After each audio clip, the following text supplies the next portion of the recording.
જય શ્રી હરિ દોસ્તો, એકવાર એક વ્યક્તિ દર વર્ષે બધી એકાદશીનું વ્રત રાખતો હતો, છતાં તેને લાગતું હતું કે જીવનમાં કોઈ ખાસ બદલાવ થતો નથી. ત્યારે એક સંતે એને કહ્યું કે ફક્ત વ્રત રાખવું પૂરતું નથી, સાચો સમય અને સાચી રીત પણ એટલી જ મહત્વની છે. હા દોસ્તો, આજે હું ફરી પાછી આવી ગઈ છું એકાદશી અપડેટ્સ લઈને, જેમાં આજે આપણે જાણીશું યોગીની એકાદશી વિશે. જો તમે પણ આ વર્ષે યોગીની એકાદશીનું વ્રત રાખવાના છો તો આ વિડીયો અંત સુધી જરૂર જોતા રહેજો.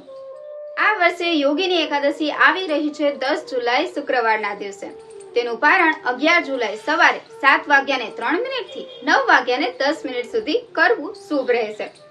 આ દિવસે ભગવાન વિષ્ણુજીને તુલસી અર્પણ કરો, ઘીનો દીવો પ્રગટાવો તથા ઓમ નમો ભગવતે વાસુદેવાય અથવા શ્રી કૃષ્ણજીનો મહામંત્ર હરે કૃષ્ણ કૃષ્ણ કૃષ્ણ હરે હરે, હરે રામ રામ રામ હરે હરે નો 108 વાર જપ કરો.